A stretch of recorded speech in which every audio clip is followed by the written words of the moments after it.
Assalamualaikum warahmatullahi wabarakatuh, sahabat-sahabat semua. Kali ini kita akan berdiskusi tentang strategi penghimpunan zakat, wakaf, infak, sedekah dari pola optimalisasi peran pengelolaan zakat, wakaf, infak, sedekah. Sahabat-sahabat semua, kita sudah memahami bahwa zakat adalah produk dari Al-Quran, pesan dari Al-Quran. Begitu juga di dalam hadis. Kita memahami dalam surat At-Taubah ayat 60, di sana dipesankan kepada kita agar kita peduli. Maka sesungguhnya kalau lihat pola Al-Quran ini, yang pertama harus disentuh adalah kepedulian kita terhadap asnaf yang disebutkan di dalam surat At-Taubah ayat 60 itu. Jadi tugas dari pengelola zakat, wakaf, infak, sedekah adalah pertama harus mampu menyentuh kesadaran dari masyarakat. Nah, setelah itu baru di 103 kita dipesankan oleh Allah untuk hud min amwalihim shadaqatan tutahhiruhum wa tuzakkihim. Kita ditugaskan oleh Allah untuk mengambil zakat. Ini adalah perintah untuk mengambil zakat. Jadi jika ingin optimal dalam pengelolaan zakat, kalau kita melihat dua ayat itu, yang pertama bagaimana kita sadar tentang kepekaan sosial terhadap fakir, miskin gitu kan. Nah, ini adalah pola model yang dipesankan oleh Allah. Yang kedua adalah membangun organisasi atau secara individu ada kewajiban kita untuk mengambil. Nah, jika kita organisasi, maka organisasi itu harus punya sistem, punya cara untuk mengambil zakat tersebut. Karena kenapa harus diambil? Karena ada kecenderungan orang untuk mempertahankan hartanya. Nah, ketika disentuh dengan asnaf yang banyak itu di surat At-Taubah ayat 60, kemudian dilanjutkan dengan surat At-Taubah ayat 103, ini adalah bekal kita, pola kita, manajemen kita, pengelolaan zakat bagaimana bisa maksimal. Nah, kalaupun pola ini hanya untuk zakat, tetapi konstruknya bisa kita gunakan dalam mengelola wakaf, infak, sedekah. Artinya konstruk pertama kali bagaimana kita menyentuh terhadap adanya manusia yang membutuhkan uluran tangan dari zakat, kemudian ada kewajiban untuk mengambil zakat, itu adalah konstruk dapat digunakan pada zakat, wakaf, infak, sedekah. Kalaupun dalam ayat itu di surat At-Taubah ayat 60 dan 103 itu lebih menekankan kepada zakat. Sekali lagi, konstruknya bisa kita gunakan baik kita sebagai individu maupun sebagai organisasi. Nah, apa saja yang bisa dilakukan oleh para pengelola zakat, oleh para lembaga yang berhubungan dengan pengelolaan zakat, wakaf, infak, sedekah itu? Dari dua ayat tersebut kita bisa mengambil diksi yang bagus, yakni kepekaan sosial dan kewajiban untuk mengambil. Apa saja strategi yang harus dilakukan oleh pengelola zakat, oleh amil, oleh lembaga? Yang pertama adalah bagaimana memanage. Yang terpenting adalah bagaimana manajerial pengelolaan zakat dan wakaf itu, terutama pada aspek perencanaan. Berarti dalam aspek perencanaan, lembaga harus melakukan perencanaan melihat ayat tersebut dengan menyentuh gerakan-gerakan sosial, gerakan-gerakan kepekaan sosial terhadap masyarakat. Nah, ini nanti akan menumbuhkan semangat berzakat. Ingat, hud min amwalihim shadaqatan tutahhiruhum wa tuzakkihim. Kemudian yang kedua, bagaimana pengelola yang ada di Indonesia ini untuk secara keseluruhan bisa memaksimalkan ide gagasannya yang disumbangkan pemerintah sehingga regulasi itu dapat dikembangkan oleh pemerintah dalam bentuk undang-undang. Jadi zakat itu bisa dikelola oleh lembaga tetapi atas peraturan-peraturan yang diterbitkan oleh pemerintah. Nah, ini penting. Jadi adanya regulasi itu dibutuhkan. Nah, kemudian yang ketiga, dibutuhkan edukasi. Edukasi terhadap kesadaran berzakat. Edukasi tentang wajibnya berzakat. Ini butuh disampaikan kepada masyarakat. Kemudian yang selanjutnya adalah bagaimana masyarakat untuk dapat lebih mudah menghitung zakatnya itu bisa dilakukan oleh individu dengan pola yang sangat sederhana.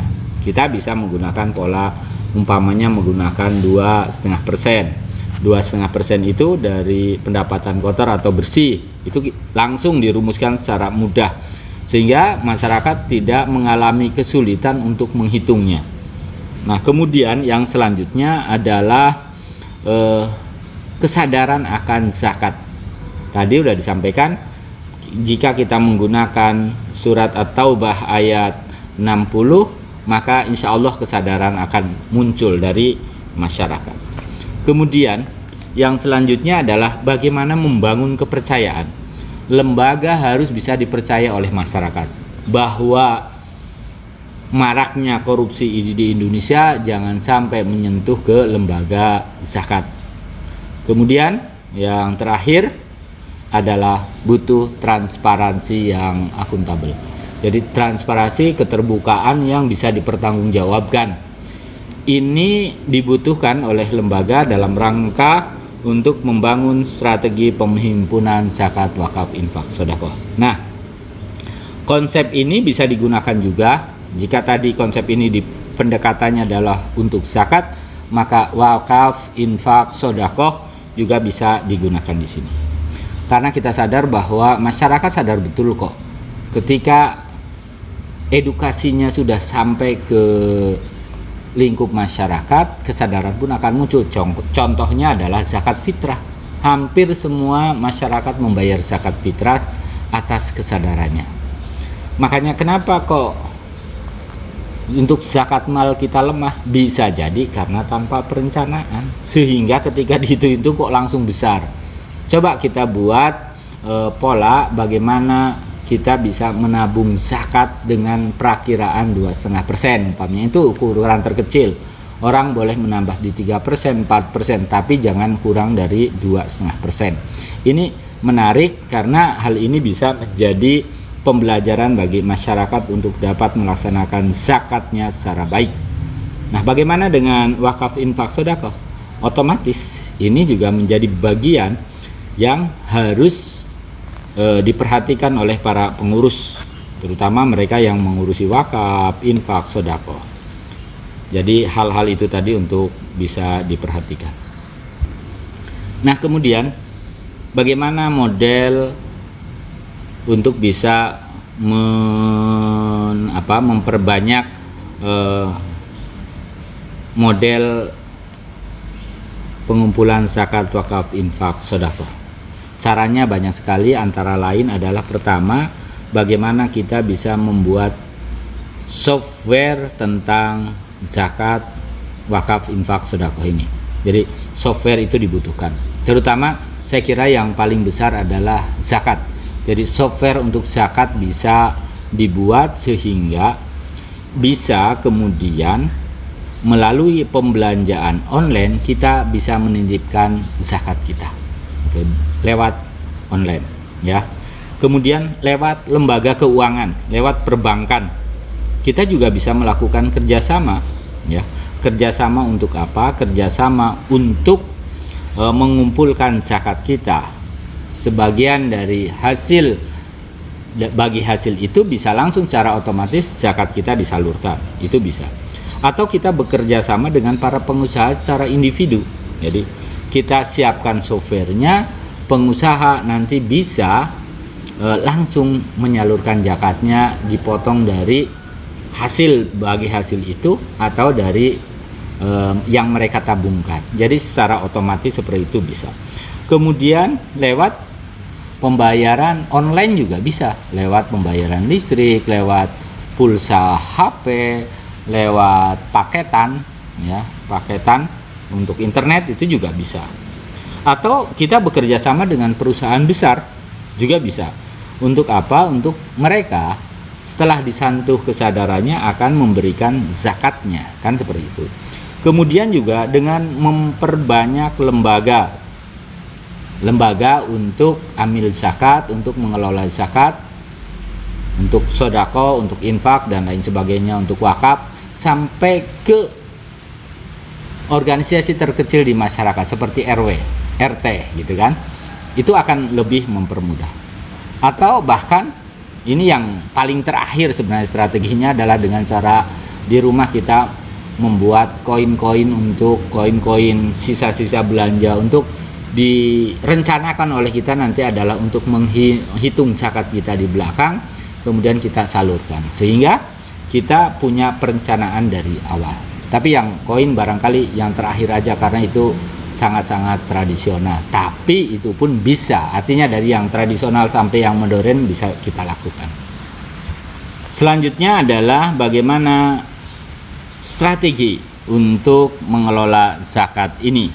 Nah, kita tentunya jika bicara tentang strategi, kita harus bisa memahami apa itu strategi.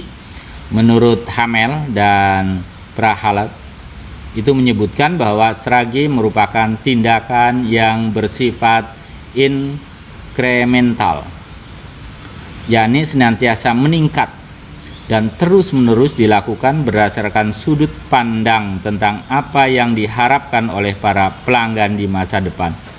Oleh karena itu, perencanaan strategi selalu dimulai dengan menjawab pertanyaan apa yang dapat terjadi, bukan apa yang terjadi. Nah, sahabat-sahabat semua, itu strategi. Nah, jika kita sudah memahami tentang definisi strategi ini, maka kita dapat melakukan dua hal yang harus kita lakukan dalam rangka untuk pencapaian strategi tersebut, yakni analisis SWOT dan analisis balance scorecard. Ini yang bisa kita lakukan. Bagaimana membuat dua analisis tersebut? Yang pertama, untuk melakukan analisis SWOT yang terpenting kita bisa memahami strength, weakness, opportunity, dan threat. Artinya kalau di bahasa Jawa kan menjadi kekepan, kelebihan, kekurangan, peluang, ancaman. Nah, yang terpenting buat kita adalah kita bisa menganalisis apa kelebihan, apa kekurangan dari lembaga yang kita bangun. Kemudian yang kedua, balance scorecard itu kita harus mampu menganalisis bagaimana pada level keuangan, bagaimana pada level mujaki, bagaimana pembelajaran dan pertumbuhan, dan bagaimana proses internal yang terjadi. Nah, dari dua analisis strategi ini, kita kemudian bisa memaksimalkan Swiss. Apa yang kemudian bisa kita lakukan? Jika kita tadi belajar tentang, berdiskusi tentang pola model zakat yang kita bangun, salah satu atau beberapa kewajiban yang kemudian muncul kepada kita adalah untuk membangun kepedulian, untuk membangun kepekaan sosial. Apa saja yang harus dilakukan oleh kita? Yang pertama, bagaimana kita bisa membangun kecintaan terhadap zakat melalui yang pertama, cinta pada perdagangan, cinta pada bisnis. Bahwa dengan berdagang berarti kita meniru Rasulullah, dan kesadaran yang kedua di samping kita meniru Rasulullah sebagai bentuk cinta kita kepada Rasulullah, kita harus sadar bahwa para pedagang, Para pebisnis adalah mereka yang memiliki kewajiban zakat paling besar. Karena kalau lihat kita secara gradual bahwa orang yang berbisnis itu kebanyakan orang yang kaya. Karena kaya maka mereka memiliki kewajiban untuk berzakat. Kemudian bagaimana kita bisa bertani secara profesional? Rasulullah diawali dari bertani. Berarti dalam pertanian itu sesungguhnya ada nilai lebih yang kemudian bisa memunculkan kewajiban zakat yang besar. Kemudian yang ketiganya adalah kita bisa berternak yang profesional. Jika bertani yang fokus pada proses dan hasil yang terukur, maka pada berternak bagaimana bisa profesional sehingga bisa maksimal dalam hasil, dan maksimal dalam hasil setara dengan prosesnya. Proses yang baik akan menghasilkan yang baik, proses yang maksimal akan menghasilkan yang maksimal. Itu nanti akan menjadi pundi-pundi zakat, pundi-pundi wakaf, pundi-pundi infak, pundi-pundi sedekah. Nah, strategi awal membangun kecintaan ini adalah salah satu dari sekian strategi yang bisa dilakukan oleh lembaga. Harapannya adalah bahwa mereka yang pada awalnya wajib menerima atau mereka yang berhak menerima zakat akan berubah menjadi orang yang memberi zakat atau muzaki. Nah, sahabat-sahabat semua, jadi pola strategi ke depan untuk mengembangkan nilai zakat yang tinggi, untuk mengembangkan zakat yang tinggi, jadi pendapatan zakatnya besar, adalah melalui strategi itu.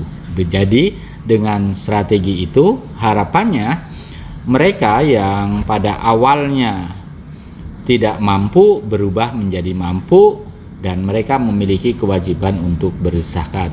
Yang pada awalnya belum sampai kepada hitungan tertentu atau orang sering menyebutnya dengan nisab, pendapatannya akan sampai kepada nisab dan hasilnya itu akan menjadi zakat. Nah, merubah ini bagian yang dibutuhkan kajian-kajian yang terus-menerus oleh kita, berdiskusi secara terus-menerus untuk memaksimalkan strategi ini. Semoga kita dapat melakukan atau dapat merubah mereka yang menerima zakat menjadi mereka yang memberi zakat. Itu yang bisa kami sampaikan untuk diskusi kali ini. Kurang lebihnya mohon maaf. Wallahu a'lam bishawab. Assalamualaikum warahmatullahi wabarakatuh.